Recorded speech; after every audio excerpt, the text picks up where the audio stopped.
Hey, what's going on, everybody? Welcome back. In this video, I'm going to be showing you guys how to find IP cameras on the internet utilizing Google Dorking. Google Dorking is when you utilize special search queries to find things on Google.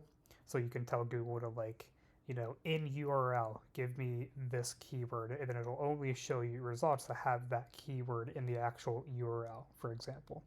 So we can utilize these search queries to find things like IP cameras, and that's what we're going to be doing in this video. So IP cameras are pretty fun to hunt down. I've been doing it for I'll say probably 4 or 5 years now, and over the time I've found a lot of very interesting camera feeds. I've crafted my own dorks, quote unquote, that I kind of just handmade over the years. I'm going to be gatekeeping them because I don't want people finding my feeds, but we'll be using very basic ones that you can find online today. So yeah, we can find IP cameras in places like schools, inside homes, you know, believe it or not, parking lots. A lot of them are very boring, like just watching somebody's car outside their apartment. Um, but yeah, we're not going to be doing anything illegal in this video. We're not going to be hacking into any cameras. All of these feeds are going to be on the internet without any password or anything like that. The feed is going to be non-password protected on the public internet. On Google is how we're finding them. Everything's going to be completely legal. Let's go ahead and get right into it. So we can just go to Google. We can just type in IP camera dorks. And then we can just find a list of these dorks out there, put them in a text file, and then we can just start using them on Google and see what we can find. So this GitHub one here looks cool.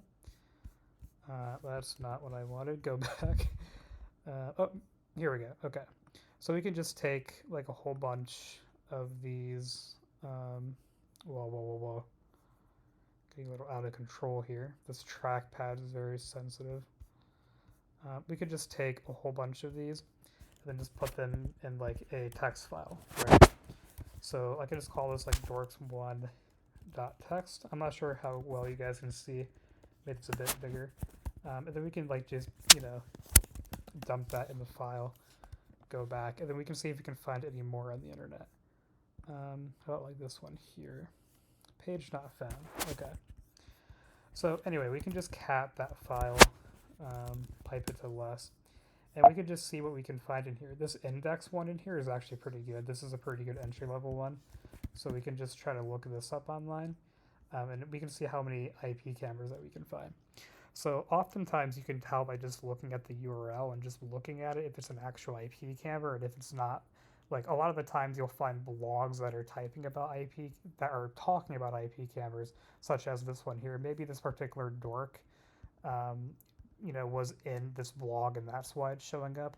But here, it's an actual camera. We can tell because it's just it's just an IP address on HTTP. It is going to a view directory. Oftentimes they'll be on just plain IPs, and you also find them on domains as well. So we can just open this up in a new tab, and we can keep going down. This is not an actual feed. We can tell by looking at the link. None of these are actual feeds. Here we go. This is a feed. We can keep going down. And we're already finding a couple of these. And a lot of these will be Access cameras, as you can see by looking at the title up here. Access is a pretty big company that makes these IP cameras.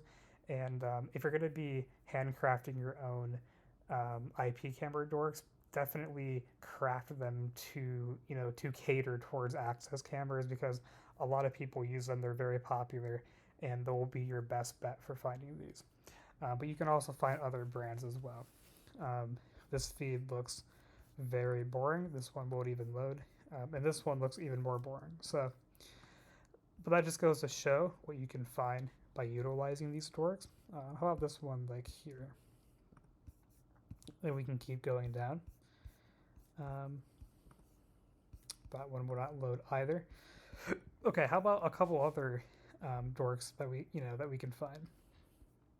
How many of these are Access related? So I'm actually going to cap this file and then just grep Access. And how many of these have Access in them? Okay, we can just utilize this one and then see what we can find. So when we put this into Google, I thought we were going to get captured for a second. But let's see how many of these we can find.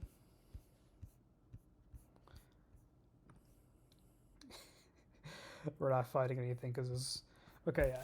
This is a horrible dork. All of these are pretty bad.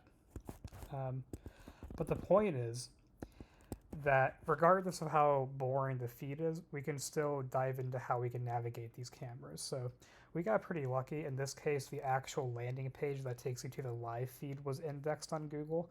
But sometimes it'll take you to like a random page, such as like the manual on how to use the camera. And oftentimes, like the URL will like look something like this, like manual or something like that. And if that happens, you can just call the actual camera by just going directly to the port, and then it'll redirect you to the feed just like this. It'll do it for you once when you call it in your browser. If it ever does that, where like it takes you to the manual page or anything like that. And in this case, we can actually see that this particular camera is hosted on port 50001. So now what we can do is we can do a thing that I like to call port plugging, where we can just take the number that the port is on, and then we can just like modify it by one. So like we can just like try 5002 and see if that takes us to a camera, right?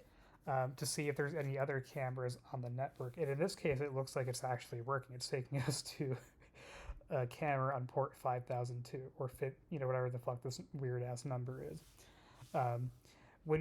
Whenever you're on a custom port like that, like both of the here we go. This one's on a custom port. It's on port 1026. Well, what about like port 1027, right?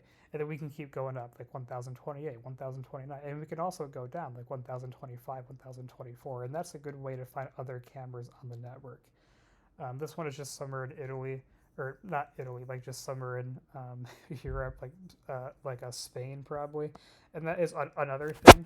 We can actually just look up where the camera is, like on a website like iplocation.net, and then it'll tell us exactly where the camera is.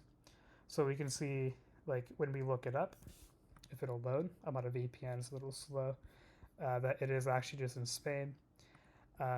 And you can also have some fun. Like we can try to like geolocate where this camera is located. Like we can just utilize the IP to figure out approximately where it's located, and then we can like go on Google Maps and try to find it. We can even, in the case of this camera, it's actually watermarked with where it's located. And sometimes, instead of the camera being hosted on an IP like we have here, where it's just on a bare IP, oftentimes it'll be on like a domain, and then you can use that domain to figure out more about like what like the other subdomains are. Like you can utilize a site like cert.sh, right? Which only works if it's on HTTPS because it utilizes it utilizes SSL certificates. But that is a good way to find the other subdomains. You can like do a subdomain enumeration. If you don't know what that is, you can Google it. And we can also do other things like when we look up the IP online, we can actually look at the ISP. And if the camera is located in a company and it's on their company network, oftentimes the ISP will actually come back as the name of that company. And then you can just Google that company and then see, figure out where they're located. And then you can just geolocate the camera that way. But in this case, with the one in Spain, it looks like it just doesn't want to load. Oh, because I went to port. I changed the port.